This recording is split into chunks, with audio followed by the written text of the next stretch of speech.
የእመቤታችን አስራት ናት። ኢትዮጵያ አጠፋም። እንዲህ አይነት ተረት ኢትዮጵያ አጠፋም ብሎ ነገር የለም። አትደንዝዝ። ሰራዊቱ ለትልቅ ግዳጅ ይዘጋጅ ሲሉ ጄኔራል አበባው ታደሰ ተናገሩ።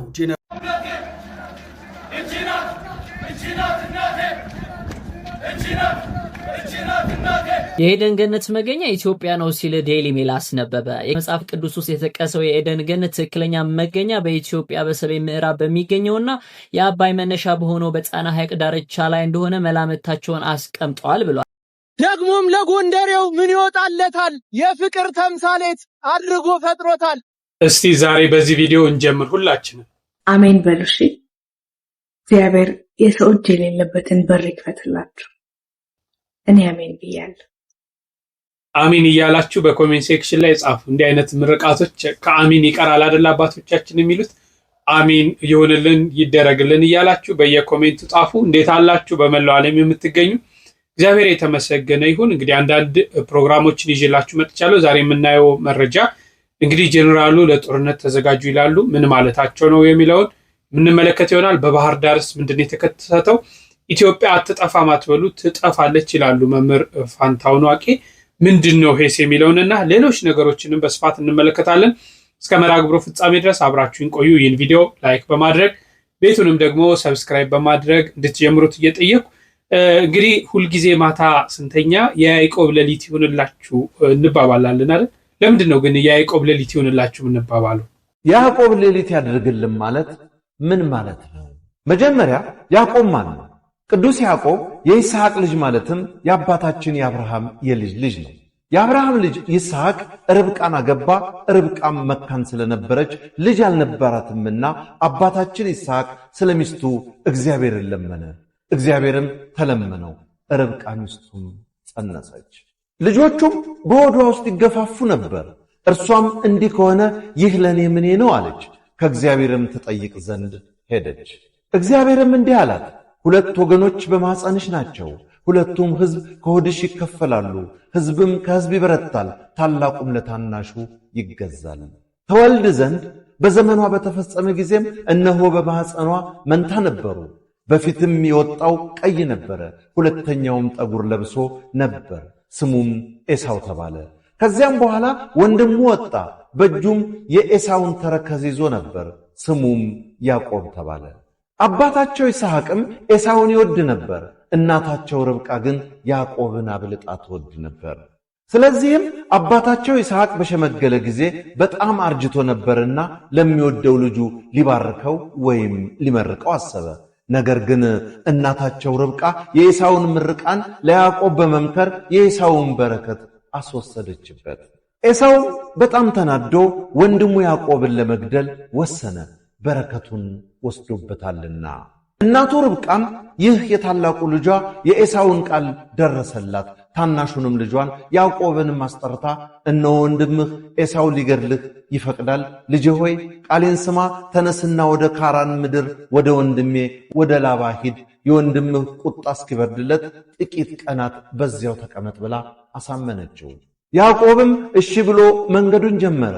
ያዕቆብም ከቤርሳባህ ወደ ካራን ሄደ። ወደ አንድ ስፍራም ደረሰ። ፀሐይም ጠልቃ ነበርና ከዚያ አደረ።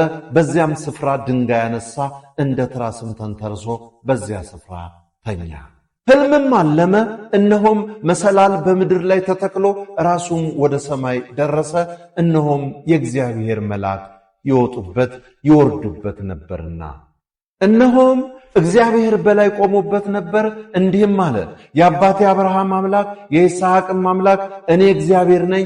ይህችን አንተ የተኛህባትን ምድር ላንተም ለዘርህም እሰጥሃለሁ። ዘርህም እንደ ምድር አሸዋ ይሆናል። እስከ ምዕራብና እስከ ምስራቅ፣ እስከ ሰሜንና እስከ ደቡብ ትስፋፋለህ። የምድርም አሕዛብ ሁሉ ባንተ በዘርህም ይባረካሉ።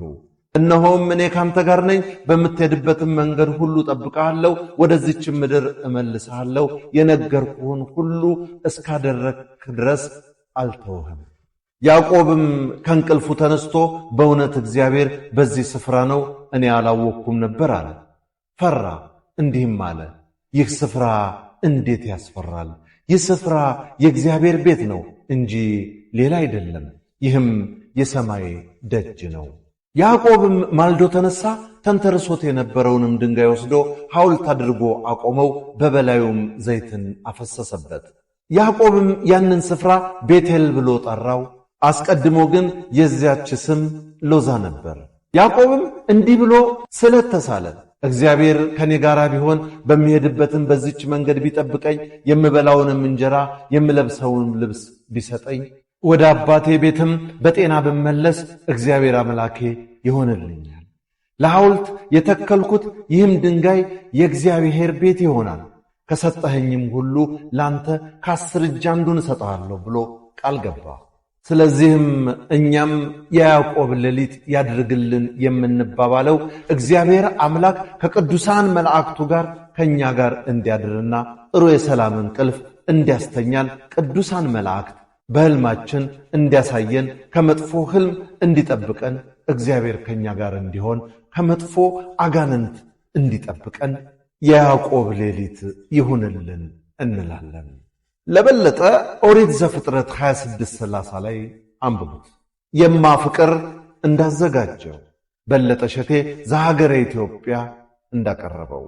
በእውነት ቃለ ሕይወትን ያሰማልን። ብዙዎቻችን ያው ባልደፍርም ብዙዎቻችን የያዕቆብ ሌሊት ይሁን እየተባባልን ግን አንዳንዶቹ ምን ማለት እንደሆነ ለምንድን ነው የያዕቆብ ሌሊት ይሁንላችሁ ይደረግላችሁ የሚለውን ነገር በስፋት አናውቅምና እንደው ይህን ከሰማን በኋላ ብዙ ትምህርት እንዳገኘን ተስፋ አደርጋለሁ። እዚህ ጋር ተያይዞ ማየት የምፈልገው ለምሳሌ ቅዳሴ እናስቀድሳለን አይደል? ቅዳሴ ላይ ስናስቀድስ ስልክ ቢደወልልን እናነሳለን እንዴ? ሄሎ ቅዳሴ ላይ ነኝ መልሼ እደውላለሁ። ኧረ አይባልም። በቅዱስ ሚካኤል ስም እንዴ ቅዳሴ ላይ እስቲ በቅዳሴ ሰዓት ማድረግ የማይገቡን ነገሮች ዛሬ ልነግራችሁ ነው። እናንተ አካውንቱን ፎሎ፣ ላይክ፣ ሼር፣ ኮፒ ሊንክ፣ ሪፖስት በማድረግ ይሄንን መልእክት ለሁሉም አዛም። የመጀመሪያው ቅዳሴ ላይ አይደለም ስልክ ማውራት፣ ታጠገብ ካለ ሰው ጋር ማውራት አይፈቀድም። ዝም ተብሎ ነው።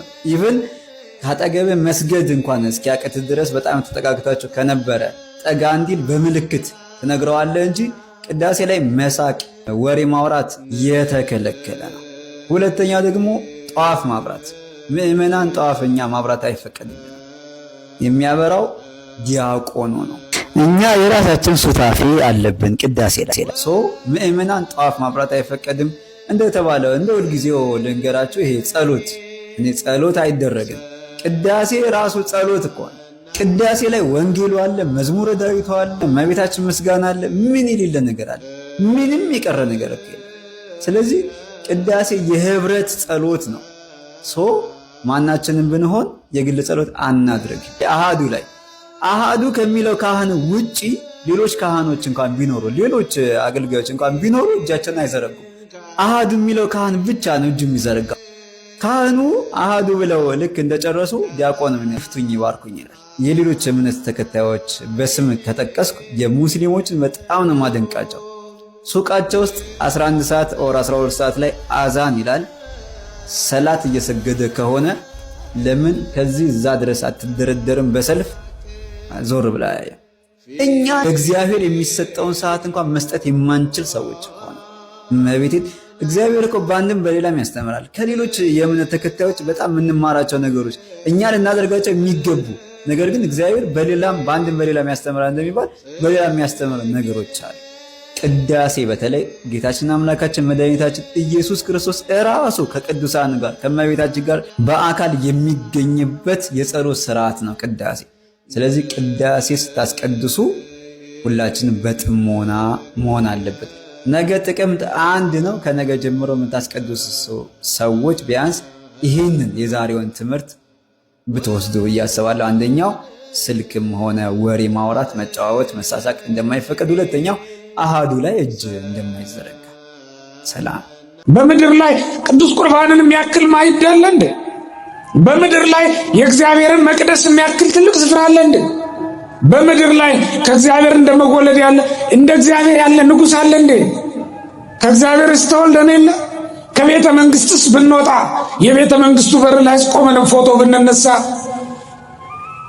ከዚያም አልፎ የንጉሱ ዙፋን በስተቀኝ በኩል ሆነን ፎቶ ብንነሳ ጥቅም ነው እንዴ? ከዚህ ጋር የሚነጻጸር ነው እንዴ?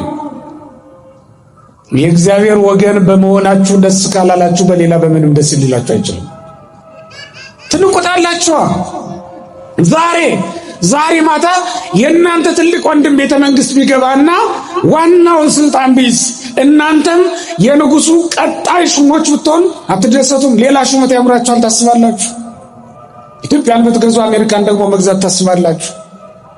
ከዛ ደግሞ ዓለምን አሁን የአሜሪካውን ፕሬዝዳንት ብትጠይቋቸው እኮ ሌላ ስልጣን ደግሞ ያስቡ ይሆናል። በቃ ሌላ እንደዚያ ነው። አሁን በዓለም ያለውን ከበርቴ ሄዳችሁ ብትጠይቁት ያላሳካው ምንድነው ብትሉት ሌላ ነገር ይመኛል። ያላሳካው ነገር አለው። ክርስቲያን ግን ያላሳካው ነገር የለም። ምክንያቱም ከእግዚአብሔር ከመወለድ የሚበልጥ ምንም ስኬት ስለሌለ ነው። ክርስቲያኑ ለተከታተላችሁት ነው። በዚህ በሥርዓተ ቅዳሴ ላይ ትልቅ ማዕድ የምናገኝበት የክርስቶስን ስጋና ደም የምናገኝበት የዘላለም ሕይወት የምናገኝበት ነው። እንግዲህ ሰማያዊ የሆነ የአምልኮ ስርዓታችን ነው ቅዳሴና በዚህ ላይ ጥንቃቄ ማድረግ ያስፈልጋል። ስናስቀድስ በረከትን ልናገኝ ሄደን በረከትን አተን እንዳንመለስ ሁላችንም እንጠንቀቅ። እስቲ አንድ ነገር ላስቃኛችሁ። በጎንደር እንግዲህ ትላንትና በጣም ደስ የሚል በተለይ ጠላቶቻችንን ማታ ሲያስጨንቅ ያደረ ነው እና እስቲ አንዳንድ ነገሮችን ላሳያችሁ።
ዳዊት ደግማለሁ ቆሜ ገረገራ ዳዊት ደግማለሁ ቆሜ ገረገራ እመቤቴ ማርያም ኢትዮጵያን አደራ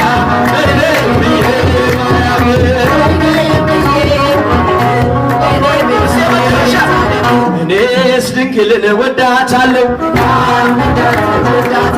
እኔስ ማርያምን ወዳታለሁ እኔስ ድንግልን ወዳታለሁ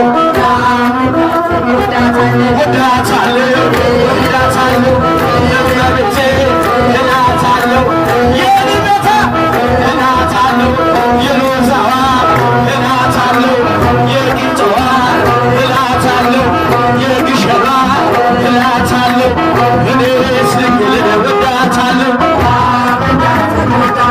የምትወዳት አጨብጭቡ የምትወዳት ዘምሩላት የምትወዳት አመስግኗት የምትወዳት አመስግኗት እኔስ እናቴን ወዳታለሁ እኔስ ድንግልን ወዳታለሁ ወዳታለሁ ያውማዋ እላታለሁ እናቴ ነሽ እላታለሁ አዛኝቷ እላታለሁ ቤዛዊቷ እላታለሁ። ለተከታተላችሁት ነው ለስዕልሽ እንሰግዳለን ቤትሽንም እንሰራለን በሚል መሪ ቃል በጎንደር በምትገኘው ደብረ ምጥማቅ ቅድስት ማርያም ቤተክርስቲያን የገቢ ማሰባሰቢያ ሊደረግ ከአዲስ አበባ እንግዲህ በርካታ ታዋቂ ሰዎች፣ አርቲስቶች፣ ቲክቶከሮች፣ ሰባኪያን፣ ዘማሪያን ወደዚህ ቦታ ሄደዋል እና ወደዚህ ሲገቡ ኦርቶዶክሳዊ በመንፈሳዊ ስነ ስርዓት ብፁዕ አቡነ ሰላማ የሀገረ ስብከቱ ሊቀ ጳጳስ አብረውን የተጓዙትና ለሳቸውም ለሌላውም የቤተክርስቲያን ክብር አቀባበል ሲደረግ የእመቤታችንን ስዕል በአደባባይ ከፍ አድርገው ሲዘምሩ የታየበት ነውና እንደው እኛም አብረን ዘምረናል። ዝማሬ መላእክትን ያሰማን እያልኩ እስቲ በባህር ዳር ምንድነው የተከሰተው? የመጽሐፍ ቅዱስ ኤደን ገነት ትክክለኛ መገኛ ስፍራው ኢትዮጵያ ውስጥ እንደሚገኝ አንድ ጥናት አመላክቷል። በአሜሪካ ቴክሳስ ግዛት የሚገኙ የተመራማሪ ቡድኖች ታዲያ እንዳሳወቁትም የመጽሐፍ ቅዱስን ኤደን ገነት ትክክለኛ መገኛ ስፍራ በአፍሪካ ውስጥ ያውም ኢትዮጵያ እንደሚገኝ እንግዲህ ይፋ አድርገዋል። በመጽሐፍ ቅዱስ መሰረት የኤደን ገነት እግዚአብሔር አዳምና ሔዋንን ያስቀመጠበት ስፍራ እንደነበር እንግዲህ ጥናቱ አመላክቷል። የቴክሳስ ምርመራመሪው ማህሙድ ጃዋይድ የኬሚካል መሐንዲስ ሲሆኑ በምርመራ ውጤቱ መሰረት ታዲያ የኤደን ገነት በሰሜን ምዕራብ ኢትዮጵያ ለም በሆነችው ባህር ዳር ብሉ አባይ በሚጀምርበት የጣና ሐይቅ ደቡባዊ ጫፍ አቅራቢያ እንደሆነ መረጋገጡ ጥናቱ ይፋ አድርጓል። እናንተስ ስለዚህ ጥናት ምን ትላላችሁ? ሐሳባችሁን አጋሩ። ሰበር አስደሳች ዜና! ኤደን ገነት ኢትዮጵያ ላይ ብሎም ጣና ሐይቅ ባህር ዳር ላይ እንደተገኘ የዓለም ሳይንስቶች እየመሰከሩ ይገኛሉ። እስኪ ሁላችሁም ይህን ቪዲዮ 50 ጊዜ ሼር 50 ጊዜ ኮፒ ሊንክ አድርጉ። በየዓመቱ ቅዱሳን እየወጡ የሚባርኩት እንዲሁም 37 የየብስ ላይ ገዳማት 9 ስውራን ገዳማት የሚገኙበት ጣና ሐይቅ ሳይንስቶች ከውጭ ሀገር አሜሪካን ቴክሳስ የሚገኝ ግሩፕ እንዲሁ የመሰከረ ኤደን ገነት ኢትዮጵያ ጣና ላይ ናት እያለ ይገኛል። ምንኛ መታደል ነው! መስቀሉ ጣና ውስጥ፣ መስቀሉ ኢትዮጵያ ውስጥ፣ ታቦተ ጽዮን ኢትዮጵያ ውስጥ፣ እንዲሁም ደግሞ ኤደን ገነት ጣና ውስጥ ይገኛል። እንዲሁም በምርምሩ ላይ እንዳስቀመጠው ሳይንስቱ ጣና ሐይቅ ከ6000 ወለል በላይ ስለሆነ ለምለም መሬትና ብዙ አራዊት እንስሳት የሚገኙበት ነው በማለትም መስክሯል። እስኪ መላው የተዋህዶ ልጆች ይህን ደስታችሁን ግለጹ። እስኪ ምንኛ መታደል ነው ተዋህዶ መሆን! እዚህ ታላቅ ሐይቅ ላይ ኤደን ገነት አለች ተብሎ በሳይንስቶች ፍልስፍና ተነገረ። እስኪ ይህን ቪዲዮ ለ50 ሰው ሼር እና ኮፒ ሊንክ እያደረጋ እንግዲህ ይሄ ጥናቶች ናቸው የሚያመለክቱት በመጽሐፍ ቅዱስ ላይ ኤዶም ገነት የምትለው መገኛዋ ባህር ዳር እንደሆነ ያውም ጣና ሐይቅ ላይ እንደሆነ በውጭ የሚገኙ ተመራማሪዎች እንግዲህ መላምታቸውን እያስቀመጡ ነው። አዎ የጣና ሐይቅ እንግዲህ ብዙ በርካታ ገዳማቶች ያሉበት፣ በርካታ ቅዱሳኖች ያሉበት በጣም ድንቅ በተለይ ለኢትዮጵያ ኦርቶዶክስ ተዋሕዶ ቤተክርስቲያን ሰፊ ታሪክ የያዘ ቦታ ነውና እንግዲህ በዚህ ቦታ እንደሆነ መላምታቸውን እያስቀመጡ ነው። እንግዲህ የኤዶም የምድር ገነት ናት ጣና ላይ እንግዲህ በርካታ ገዳማት አሉ፣ በርካታ ቅዱሳን፣ በርካታ መነኮሳት በዚህ ቦታ ሆነው ጸሎት እያደረጉ እንግዲህ መቼም በእኔና በእናንተ ጸሎት አይደለም እስካሁንም ያለ ነው እንደኛ ኃጢአት እንደኛ በደል ሳይሆን የአባቶቻችንን ጸሎት ሰምቶ እግዚአብሔር አምላክ እየጠበቀን እዚህ አድርሶናል። እንግዲህ ደግሞ ዓለም ደግሞ አይኗን ወደ ኢትዮጵያ እያደረገች ነው። ለምን? የቅዱሳን ሀገር ስለሆነች እግዚአብሔር የባረካት ሀገር ስለሆነች። ታዲያ እቺን እግዚአብሔር የባረካት እመቤታችን የአስራት ሀገር ሆና ትጠፋለች ይላሉ። ለምንድን ነው? የእመቤታችን አስራት ናት። ኢትዮጵያ አጠፋም። እንዲህ አይነት ተረት ኢትዮጵያ አጠፋም ብሎ ነገር የለም። አትደንዝዝ። ኢስታንቡል ጠፍላለች። ዮሐንስ አፈወርቅ ቤተክርስቲያን መስጊድ ሆነዋል። እኛ ከዮሐንስ አፈወርቅ እንበልጣለን? ከዛ ዘመን በነበረው ቅድስና እንበልጣለን? ከትላንት ወደ አንድ እህቴ ምን አለች? ምንድነው ዋናው ጸሎታ አለችኝ።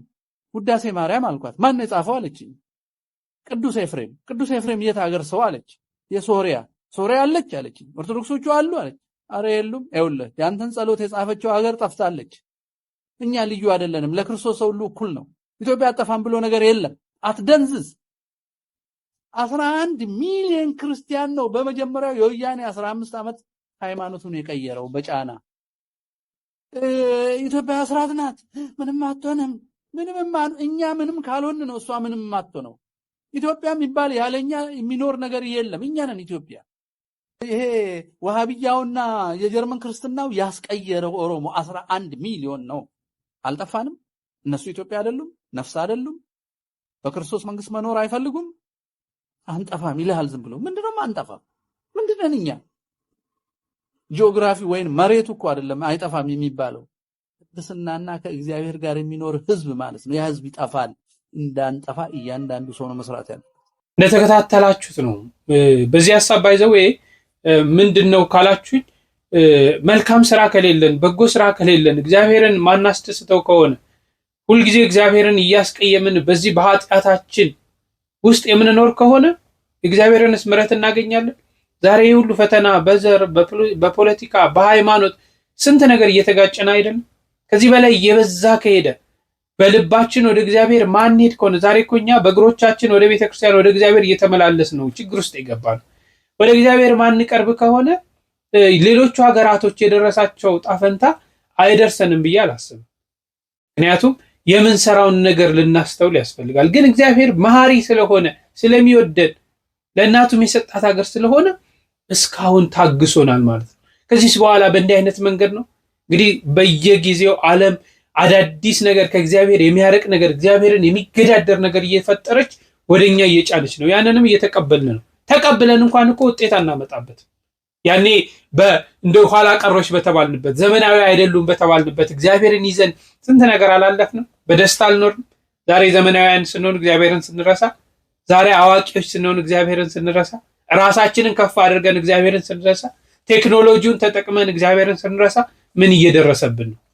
ስለዚህ ወደሱ ካልተመለስን ይሄ ጣፍንታ አይደርሰንም ብላችሁ ታስባላችሁ? ሊደርስን ይችላል። እስቲ በዚህ ሐሳብ ስጡ። ለጦርነት ተዘጋጁ ያሉትን እንስማ።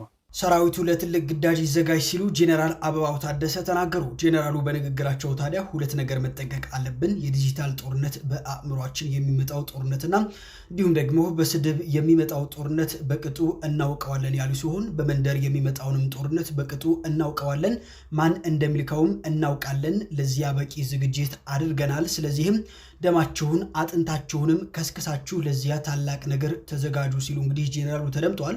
ጄኔራሉ ይህ ንግግር ያሰሙት እንግዲህ ከቀናት በፊት በባቱ ከተማ ተገኝተው ነበር። እናንተስ በዚህ ጉዳይ ምን ትላላችሁ? ሐሳባችሁን አጋሩ እስኪ። በዚህ ላይ እናንተ ሐሳብ ስጡበት። እኔ ግን ማለት የምፈልገው ዘወትር ጸሎትን ማቋረጥ የለብንም። እግዚአብሔር ጋር የምንገናኘው እግዚአብሔር ምሕረት የሚልክልን በዚህና በዚህ መንገድ ብቻ ነው። ጸሎት አታቋርጡ። ጸሎት ባቋረጣችሁ ቁጥር አንድ የነበረው ፈታኛችን ሰይጣን 7 ሆኖ ይመጣብናል። ሰላም ክርስቲያኖች እንዴት ናችሁ? ይህን ቪዲዮ ኮፒ ሊንክ እና ሼር ስለምታደርጉልኝ አመሰግናለሁ። በአንድ ገዳም ውስጥ በጣም በጸሎት ተወስኖ የሚኖር አንድ ባህታዊ ነበረ። እናም ሰይጣን እጅግ አብዝቶ ይፈትነው ነበር። የሚፈትንበትም ዋናው መሰረታዊ ነገር ጸሎት እንዲያቆም ነበር። ለዚህም ደዌ ያመጣበታል። ቆሞ እንዳይጸልይ አካሉን በበሽታ ይመታዋል። ይሄ ሰውም ባህታዊው ተቀምጦ ጸሎቱን ዳዊቱን መድገም ይጀምራል።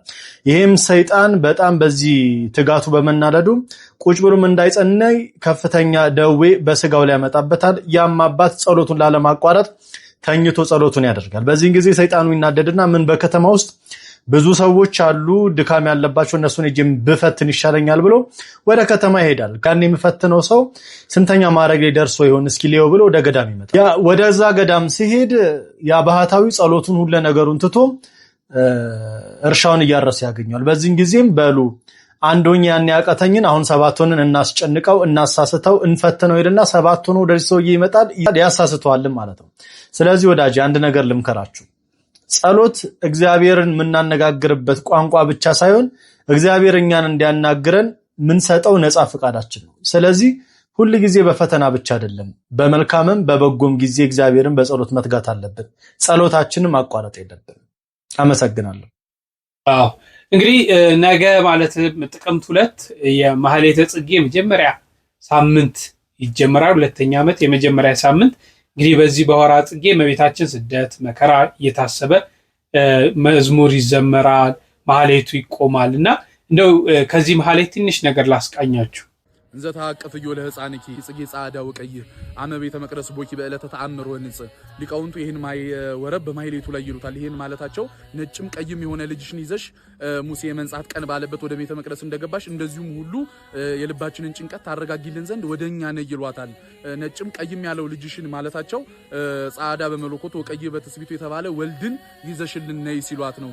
ምስለ ገብርኤል ፍሱ አው ደስ ከተሰኘው ከገብርኤል ጋር ይዘሽው ነይ። ገብርኤል እመቤታችንን በማብሰሩ ደስ ተሰኝቷልና ወምስለ ሚካኤል ሩሩ ከሆነው ከሚካኤል ጋራ ሚካኤል ከመላእክት ወገን በመራራት ሩሩ በመሆን እመቤታችን ይመስላታልና ከሚካኤል ጋራ ከቅዱሳኑ ጋራ ልጅሽን ታቀፈሽ ወደኛ ነይ ብለው ሊቃውንቱ በማህሌቱ ላይ ይጠሯታል። እመቤታችንም የሃጣንን ጥሪ ማትንቅነችና በማህሌቱ መታ ተባርከናለች፣ ተቀድሰናለች። ሚስጥሩ ከብዙ በጥቂቱ ከረጅሙ ባጭሩ ይሄን ይመስላል።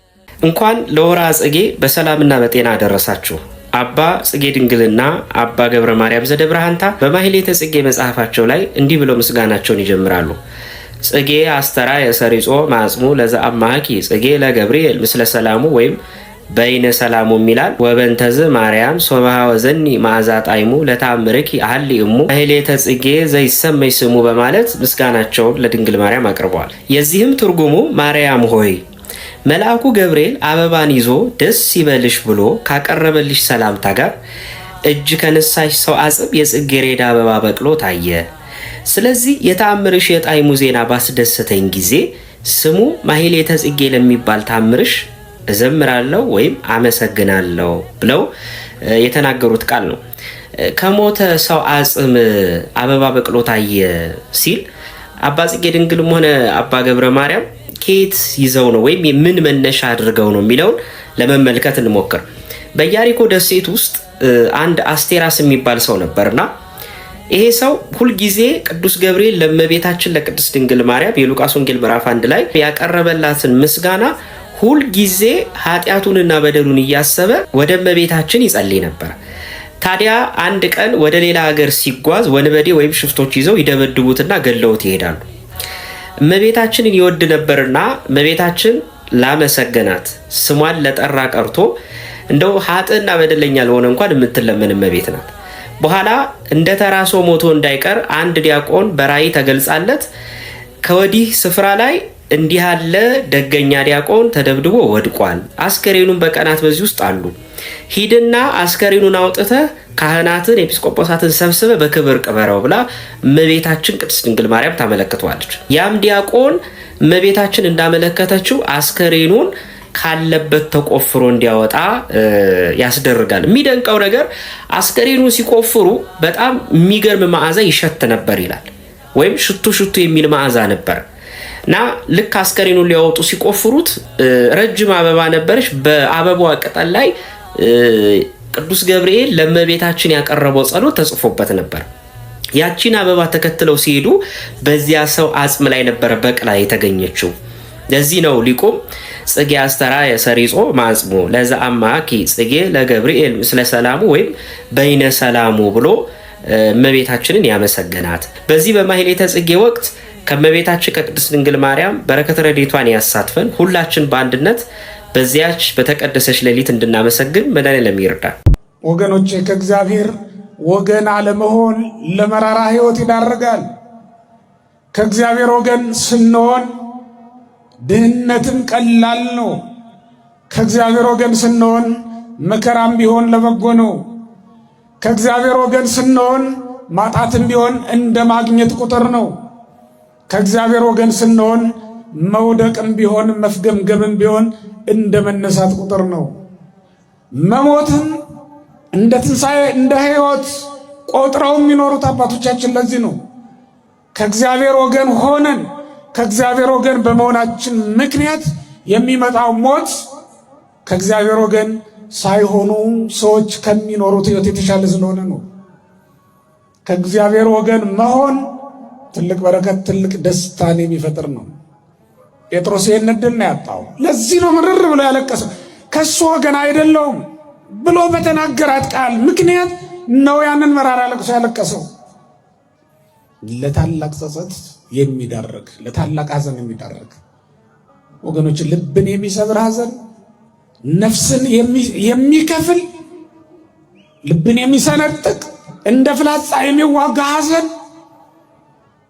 ማለት ከእግዚአብሔር መለየት ናት። ከእግዚአብሔር የምትለይ ኃጢአት እሷ ልብን ከሁለት የምትከፍል ሐዘን ናት። እኛ እንደ ዘመድ ሞት የሚያስደነግጠን የለም እንጂ እኛ ጦም እንደማደር የሚያስለቅሰን ነገር የለም እንጂ ማልቀስማ መደንገጥማ ከእግዚአብሔር ወገንነት ለሚያወጣ ኃጢአት ነበር። ከእግዚአብሔር አንድነት ለሚለይ ከእግዚአብሔር ቅዱሳን ጋር ህብረት እንዳይኖረን ለሚያደርግ ችግር ነበር። ማዘን ማልቀስም ይገባውማ። ጴጥሮስን ያስለቀሰው እሱ ነው። በሌሊት ምርር ብሎ መራራ ለቅሶ እንዲያለቅስ ያደረገው ያችን ኃጢአት ከሰራበት ጊዜ ጀምሮ ትወደኛለህን ብሎ በሚያጽናና ቃል እስኪ ሾመው ድረስ በጎችን ጠብቅ ብሎ እስኪመልስለት ድረስ ማዕረጉን ቅዱስ ጴጥሮስ በሐዘን ውስጥ ነው የነበረው። ለመምህሮቻችን እግዚአብሔር አምላክ ቃለ ሕይወትን ያሰማልን። እኛም በሰማነው 30 60 መቶ ያማሩ ፍሬዎችን ለማፍራት ያብቃል። ለማለት እወዳለሁ። እንግዲህ በሌሎች መረጃዎች እስክንገናኝ ላይክ እና ሰብስክራይብ ማድረጋችሁ እንዳትረሱ። እጅግ አከብራችኋለሁ። ቸር ቆዩልኝ።